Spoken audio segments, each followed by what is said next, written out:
थेट जाते चंद्रशेखर बांगे यांच्याकडे। बांगे, तुम्ही कोणाशी तरी संवाद साधताय? सर या नक्कीच लागू या शाळेचे चेअरमन सध्या माझ्या समोर आहेत, आपण थेट त्यांच्याशी सवाल करूयात। सर, आपल्याकडे वंदे मातरम होतं का? जी.आर. शासनाचा आलेला आहे, काही वेळेस आपले शिक्षक आणि इतर संबंधित मंडळी होती, त्या संदर्भात त्यांना काय माहिती नव्हतं काय किंवा काय आपल्याकडे होतं का वंदे मातरम? होतं, नक्कीच होतं। शासनाचे जे काही नियम आहेत ते सर्व आपल्या शाळेमध्ये पूर्णपणे पाळले जातात आणि परिपाठाचा जो काही भाग आहे तो खालच्या मैदानावर घेतला जातो आणि बाकीचे जे काही शासनाचे नियम आहेत ते आपण प्रत्येक वर्गामध्ये वंदे मातरम असतील, महाराष्ट्र गीत असेल, हे सर्व आपल्या वर्गांमध्ये नेहमीप्रमाणे घेतले जातात। शासनाचा जी.आर. जो निघालेला आहे, 150 वर्ष पूर्ण झालेला आहे, तो आपल्याकडे पोहोचलाय का? शासनाचा जो जी.आर. आहे तो अद्यापपर्यंत माझ्याकडे तरी नाहीये, मुख्याध्यापकांकडे विचारणा करून मी आपल्याला सांगू शकतो।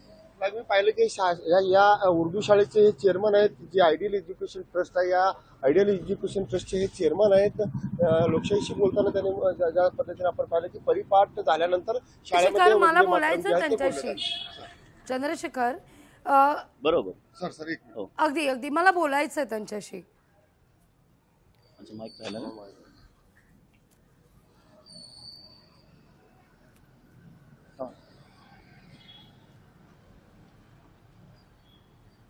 नमस्कार, स्वागत आहे तुमचं लोकशाही मराठीमध्ये। माझा आवाज पोहोचतोय? अगदी याआधी आम्ही तुमच्याच शाळेतल्या एका शिक्षकांशी संवाद साधला, अर्थात तुमच्यापर्यंत ती बातमी पोहोचली असेलच। कोण होते ते? गृहस्थ। त्यांचं असं म्हणणं होतं की वंदे मातरम आम्ही म्हटलं नाही, कारण आमच्यापर्यंत आदेश पोहोचला नाही, तो आदेश शिक्षणाधिकाऱ्यांकडून पोहोचला नाही आमच्याकडे, त्यामुळे आम्ही हे वंदे मातरम म्हटलं नाही। तुमचं म्हणणं आहे की तुम्ही वंदे मातरम नेहमी म्हणता। माहितीप्रमाणे शिक्षणाधिकाऱ्यांचं तसं काही जी.आर. नाहीये सर। माझ्याकडे जी.आर. आहे। शिक्षकांचं जे म्हणणं आहे ते अगदी बरोबर आहे। अगदी हां, बोला। माझ्याकडे जी.आर. आहे, शिक्षणाधिकाऱ्यांचा आहे, आमचे प्रतिनिधी तुम्हाला थेट जी.आर. दाखवतील। हां, चंद्रशेखर, मी विनंती करते तुम्हाला, हां हां आमचे प्रतिनिधी आहेत त्या ठिकाणी। चंद्रशेखर, हो हो हो तिथे आहेत चंद्रशेखर।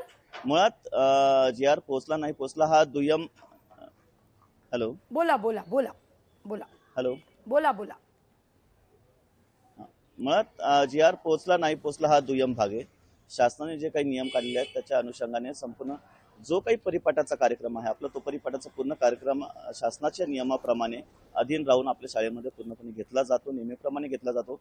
कधी पावसाचा प्रॉब्लेम असेल, कधी काही थोड्या अडचणी असतील वातावरणामुळे, त्यामुळे ते परिपाठ आपण खाली घेत नाही तर वर्गांमध्ये घेतले जातात। अगदी थेट विचारते, तुमच्यापर्यंत जी.आर. पोहोचला की पोहोचला नाही? शासनाचा जो जी.आर. आहे तो आमच्याकडे आहे, परंतु शिक्षणाधिकाऱ्यांचे जे आदेश निघतात जिल्हा परिषदेकडून, शासनाचा आदेश आहे, आमच्याकडे आलेले नाही। शासनाचा आदेश आहे तुमच्याकडे? शासनाचा आदेश आहे, मग तो का नाही पाळला? शिक्षणाधिकाऱ्यांचे जे जी.आर. निघतात जिल्हा परिषदेच्या माध्यमातून। शासन सर्वोच्च आहे। हा, बोला। शासना अंडर शिक्षणाधिकारी काम करतात सर। शासनाचा आदेश आला म्हणजे सर्वोच्च, तो तुम्हाला पाळणं बंधनकारकच आहे। शासनाच्या अंडर शिक्षणाधिकारी आहे। शासनाचा आदेश जर तुमच्यापर्यंत, सर माझं ऐकून घ्या, शासनाचा आदेश जर तुमच्यापर्यंत पोहोचलाय तर शिक्षणाधिकाऱ्यांच्या आदेशाची तुम्ही का वाट बघताय? आम्ही वाट बघतच नाहीये मॅडम, आम्ही वाट बघतच नाहीये। शासनाचे जे नियम आहेत ते पूर्णपणे आपल्याकडे पाळले जातात आणि शासनाच्या आदेशानुसार समूह गीत तुम्ही गायलं? शासनाच्या आदेशानुसार वंदे मातरम समूह गीत तुम्ही गायलं? हा, बोला। समूह गीताचा आदेश नाहीये मॅम, आदेशामध्ये असं आहे की ते गीत आपल्या शाळेमध्ये गायले जायला पाहिजे, वाजवले झाले पाहिजेत आणि विद्यार्थ्यांपर्यंत पोहोचवले झाले पाहिजेत। मग ते केलं तुम्ही? आपल्या शाळेमध्ये ते कार्यक्रम होत आहेत, ते केलं तुम्ही? हो हो मॅम। 150 वर्ष झाल्याच्या निमित्तानं ते गीत गायलं, प्रत्येक वर्गामध्ये होतात, प्रत्येक वर्गामध्ये होतात। प्रत्येक वर्गामध्ये होतात मॅडम. आपण आमच्या शाळेचा परिसर पाहिला असेल. आपली शाळा लोकवस्तीमध्ये आहे, जागेचा अभाव आहे, मोठं प्रचंड असं ग्राउंड नाहीये, सगळी मुलं त्या ग्राउंडवर थांबू शकत नाही. आमचं जे शाळेचं ग्राउंड आहे ते ऍडजस्टमेंटून थोडंसं लांब आहे, 50 मीटर अंतरावर आहे. त्यामुळे तिथपर्यंत दररोज मुलांना घेऊन जाणं अशा वातावरणामध्ये आणि रहदारीच्या ह्याच्यात संयुक्तिक नाहीये. सर थोडीशी काहीतरी गल्लत होतीये. मी तुम्हाला प्रश्न एक बोला. विचारते, तुम्ही मला उत्तर वेगळंच देताय. बोला. माझा प्रश्न समजून घ्या. शासनानं एक आदेश जारी केलाय. हा बोला. रवींद्र दंगेकर आपल्यासोबत जोडले जात आहेत. मी जाणार आहे त्यांच्याकडे, पण मला तुमच्याशी 2 मिनिटं बोलायचं आहे. 31 ऑक्टोबर ते 7 नोव्हेंबर. बोला. 31 ऑक्टोबर ते 7 नोव्हेंबर या कालावधीमध्ये वंदे मातरम या गीताला 150 वर्ष पूर्ण झाल्याच्या निमित्तानं राज्यातील प्रत्येक शाळांमध्ये वंदे मातरम हे गीत सादर केलं जाईल. हा शासनाचा आदेश आहे. बरोबर. जो तुमच्यापर्यंत पोहोचलाय. बोला. बरोबर. जो तुमच्यापर्यंत पोहोचलाय. बोला. बरोबर. मग तो तुमच्यापर्यंत शासनाचा आदेश पोहोचलेला असताना तुम्ही म्हणताय आदेश आम्हाला शिक्षणाधिकाऱ्यांनी दिला नाही. शिक्षणाधिकारी राज्य सरकारच्या अंडर काम करतात. बरोबर. कारण शाळांमध्ये प्रामुख्याने जे काही कारभार वगैरे चालतात किंवा जे काही नियम पाळले जातात हे राज्य शासनाकडून जिल्हा परिषदेच्या मार्फत आपल्याकडे येतात. अगदी बरोबर. त्यामुळे जिल्हा परिषदेकडून आलेलं नाही असं मी म्हटलं आहे. परंतु माझं हेही म्हणणं आहे की जिल्हा परिषदेकडून येऊ न येऊ त्याच्याशी आम्हाला फरक पडत नाही. शासनाने आपल्याला आदेश दिलेला आहे, त्यामुळे त्या पद्धतीने. आणि दुसरी गोष्ट, आपण जे म्हणताय हा परिपाठाचा भाग नाहीये, हे शाळेमध्ये व्हायला पाहिजे असे शासनाचे आदेश आहेत. बरोबर. शाळेच्या आपल्या स्टेट बोर्डच्या अभ्यासक्रमाप्रमाणे आणि त्या नियमाप्रमाणे परिपाठाचा एक त्यांनी नियम घालून दिलेला आहे. ते परिपाठाचे कार्यक्रम वेगळे आहेत आणि त्यामध्ये जो काही वंदे मातरमचा भाग आहे तो वेगळा आहे. मी परिपाठाचं म्हणतच नाहीये सर. मी तुम्हाला पुन्हा सांगते, तो परिपाठाच्या माध्यमातून होतो आणि पुन्हा 2 मुद्दे एक करताय. तुम्हाला व्यवस्थित कळतंय मी काय म्हणते. मातरमचे गीत आपण घेतो. सर तुम्हाला व्यवस्थित कळतंय मी काय म्हणते. हो बोला. तुम्ही मला डिप्लोमॅटिक उत्तर देऊ नका. तुम्ही 2 प्रश्नांची गल्लत करू नका. तुम्ही मला थेट प्रश्नाचं उत्तर द्या.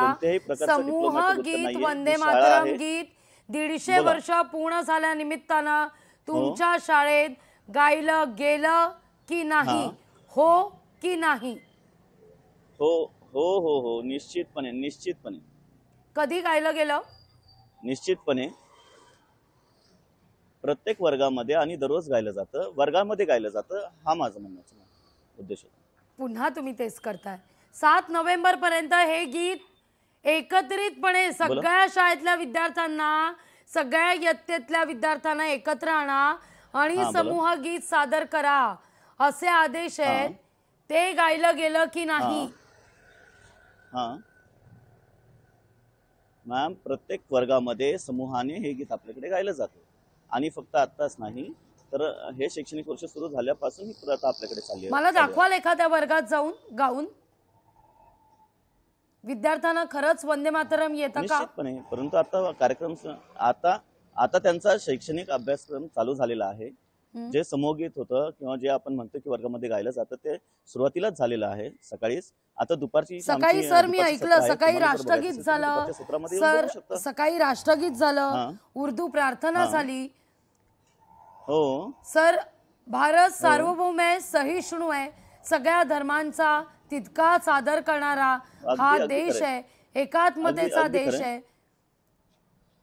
सर वंदे मातरम गीत मला कुठेही ऐकू आलं नाही. राष्ट्रगीत मी ऐकलं, उर्दू प्रार्थना ऐकली, वंदे मातरम कुठं गायलं? बरोबर. तो परिपाठाचा कार्यक्रम आहे. राष्ट्रगीत हा परिपाठाचा कार्यक्रम आहे, त्यामुळे खाली घेतला जातो. वंदे मातरम हे प्रत्येक वर्गामध्ये घेतलं जातं. बरं, आदेश तुम्ही म्हणताय राज्य सरकारचा पोहोचलाय, तुम्ही आता गाऊन दाखवाल वंदे मातरम सगळ्या विद्यार्थ्यांसमवेत? मॅम, तुम्ही जर तुमच्या प्रतिनिधींना मी विनंती करतो की थोडासा आसपासचा परिसर दाखवायला कशा पद्धतीचा आहे, काय आहे. मैदानाची आपल्याकडे थोडीशी जागा कमी असल्यामुळे आपण सगळ्या मुलांना खाली आणून त्यांच्या सुरक्षेबरोबर आपण अशी खेळवाट करू शकत नाही. बरोबर सर. आणि सर आम्हीही ते करू इच्छित नाही. राहणार नाही. मुद्दा हा आहे, आपण वर्गात जाऊया ना सर. हो, आणि त्यांचे आपण वर्गात जाऊया. सुरू झालेले आहेत. आमची हो. ही अपेक्षा त्यांच्या नाही सर शिक्षणाचे तास- की सगळ्या नाही, मुलांनी असं आपण खाली यावं, अशी सगळ्या मुलांनी परवानगी खाली देता यावं, येणार मैदानात नाही अशी. बोलावं, ही मुलांच्या बिलकुल अपेक्षा नाही. सुरक्षिततेचा प्रश्न असतो. उलट उलट हा जागा कमी असून हा त्याच ठिकाणी उर्दू प्रार्थना होते, त्याच ठिकाणी तुम्ही- आपल्या तुम्ही देशाचं आम्हाला थोडी राष्ट्रगीत पूर्वी गायलं कल्पना जातं, दिली हे असती तर आपण अत्यंत तुम्हाला योग्य आहे, सुरुवातीला सकाळी याला बोलून बिलकुल आपण विरोध वर्गामध्ये नाही. नेलं असतं. पण मी तुम्हाला विनंती करते, आता जर आमचे प्रतिनिधी बरोबर. तुमच्या समवेत वर्गात गेले तर वंदे मातरम गीत राज्याचा आदेश आता तुमच्यापर्यंत पोहोचलाय, तुम्ही म्हणताय, तर वर्गात आपण जाऊया. वर्गात हे गीत सादर होईल का? ऑलरेडी एकदा गीत झालेलं आहे. परत घेण्यामध्ये सर परत ऐकलंच घेण्यामध्ये नाही, काही सकाळी अर्थ गीत नाहीये. झालंच नाही वंदे दुसरी गोष्ट, मातरम. आता त्यांचा शिक्षणाचा सर, परिपाक तुमच्यापर्यंत सुरू झालेला चुकीची आहे. माहिती पोहोचतीये. शिक्षणाचे तास सुरू झालेले आहेत. आपण असं हा हा बोला चेअरमन साहेब, तुमच्यापर्यंत चुकीची माहिती आहे. वंदे मातरम गीत झालेलंच नाहीये सकाळी. तुमची शाळा भरण्याआधी नाहीये. आम्ही प्रत्येक शाळेत वेळी होतं. पोहोचलोय. प्रत्येक वर्गांमध्ये होतं. प्रत्येक वर्गांमध्ये होतं. राष्ट्रगीत खाली होतं, उर्दू प्रार्थना खाली होते, मग वंदे मातरम वर्गात का? हो हो मॅडम, मी तर तुम्हाला दाखवली, प्रार्थना पूर्ण खाली होत नाही. मुलं आपली वरती जात असतात आणि फक्त राष्ट्रगीत खाली घेऊन आम्हाला मुलांना वरती पाठवावं लागतं. राष्ट्रगीताआधी उर्दू प्रार्थना झाली सर, मी ऐकलं. लोकवस्तीमध्ये शाळा आहे. हो हो झाली सर, उर्दू प्रार्थना झाली सर. हो मग झाली की परंतु प्रार्थना? मुलांना जास्त इथं खाली मग थांबवता वंदे येत नाही. मातरम असा वर्गात प्रश्न का? उद्भवतो. त्यामुळे मुलांना आम्ही लवकर वरती आणि वंदे मातरम वर्गात का? शासनाचा आदेश आहे, हा वंदे मातरम झालं पाहिजे आणि तो प्रत्येक वर्गामध्ये हो किंवा बाहेर हो, त्यामध्ये कोणताही फरक पडत नाही आणि त्यामध्ये आम्ही कोणताही फरक करत नाही. बरं, पण वंदे मातरम आता मग गायलं जाईल मधल्या सुट्टी आधी? आमचे प्रतिनिधी तिथेच निश्चितपणे गायलं थांबतील. जाते का नाही?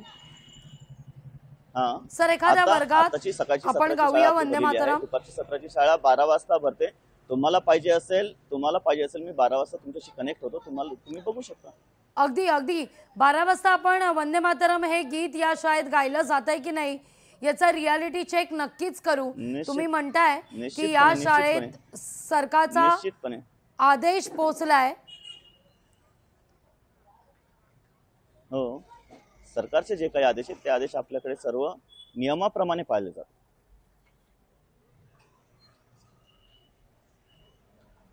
अगदी आपण 12 वाजता तुमच्याशी संपर्क साधण्याचा खरंच प्रयत्न करूया. आपण रियालिटी चेक घेऊया की 12 वाजता वंदे मातरम गीत गायलं जाईल का? तुम्ही म्हणताय रोज गायलं जात आहे या ठिकाणी वंदे मातरम हे गीत, त्यामुळे 12 वाजता ते गायलं जाईल का? आमचे प्रतिनिधी तिथेच थांबतील सर. ते गीत गायलं जातंय की नाही याचा रियालिटी चेक करतील आणि तुमच्याशी मी पुन्हा एकदा भेटीन 12 वाजता. नक्की नक्की. किती विद्यार्थी असतील तेव्हा साधारणतः? धन्यवाद. काय म्हणताय? किती विद्यार्थी असतील तेव्हा आवाज साधारणतः? येत नाही आपला. प्रत्येक वर्गामध्ये आपले 70 ते 80 विद्यार्थी असतात. अगदी. मी पुन्हा एकदा तुम्हाला भेटीन 12 वाजता. रवींद्र धंगेकर आपल्या सोबत जोडले गेलेले आहेत. आपले प्रतिनिधी चंद्रशेखर भांगे सुद्धा आहेत. चेअरमन जे होते उर्दू शाळेचे त्यांच्याशी आपण संपर्क साधला. रवींद्र धंगेकर, माफ करा, तुम्हाला बराच वेळ थांबावं लागलं. या ठिकाणी उर्दू शाळेच्या चेअरमन सोबत आपण संवाद साधत होतो, त्यामुळे आपल्याला थांबावं लागलं. शासन निर्णय करतं, आदेश काढतं, उर्दू शाळांमध्ये पोहोचतो, काही शाळांमध्ये पोहोचतो, काही शाळांमध्ये पोहोचत नाही, काही शाळांमध्ये पोहोचला असा भास निर्माण केला जातो. पण परिस्थिती मात्र ग्राउंडवर जेव्हा आम्ही चेक केली तेव्हा मात्र ना आम्हाला वंदे मातरम दिसलं, ना वंदे मातरमसाठी एकत्र येणारी मुलं दिसली. पुण्यातली ही शासनाची उर्दू शाळा आहे, पण त्या ठिकाणी ते चेअरमन म्हणतायत की वंदे मातरम गायलं जातं, वर्गात गायलं जातं, समूह गीताचा आदेश आहे, पण मात्र मैदानाअभावी सादर केलं जात नाही. आता आश्वासन दिलंय 12 वाजता गायलं जाईल की नाही आपण चेक करणार आहोतच. पण काय चाललंय पुण्यात? मुळात आदेश काढला जातो, तो जर शाळांपर्यंत पोहोचतच नसेल, ही ग्राउंडवर परिस्थिती असेल, तर मग एवढा आदेशाचा निर्णयाचा फार्स का?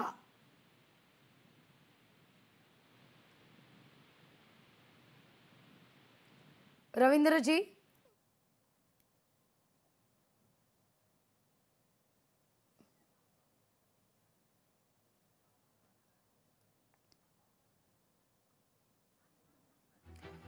रवींद्र दंगेकर यांच्याशी पुन्हा एकदा आपण संपर्क साधण्याचा प्रयत्न करणार आहोत। या सगळ्या मुद्द्यावर चंद्रशेखर बांगे आपल्यासोबत जोडले गेले आहेत, बागेशी प्रधान आपल्यासोबत जोडल्या गेलेल्या आहेत। चंद्रशेखर, खरं तर पुन्हा एकदा आपण 12 वाजता या शाळेत भेटूया दुपारच्या सत्रात। चंद्रशेखर, माझा आवाज पोहोचतोय तुमच्यापर्यंत व्यवस्थित? दुपारी 12 वाजता आपण या शाळेत भेटूया पुन्हा एकदा। काय म्हणतायत या शाळेतले विद्यार्थी? या शाळेतले विद्यार्थी एकवट आहेत का? या शाळेतले विद्यार्थी वंदे मातरम गीत गातायत का? या सगळ्या विषयी खरं तर आपण बोलणार आहोत, संवाद साधणार आहोत। चेअरमन यांच्याशी पुन्हा एकदा आपण संवाद साधू, पण अर्थात तुर्तास आपण भाग्यश्रीकडे जाऊया। भाग्यश्री, त्या ठिकाणी पुण्यातली ही परिस्थिती आहे, डिप्लोमॅटिक उत्तरं या ठिकाणी दिली जात आहेत। आता मात्र लोकशाही मराठीच्या बातमीनंतर आश्वासन देण्यात आलेलं आहे की आपण 12 वाजता वंदे मातरम गीत गाऊ। आपण पुण्यात जाणार आहोत, परत 12 वाजता काय परिस्थिती आहे पाहणार आहोत। लोकशाही मराठी ऐका, पहा, जागरूक रहा।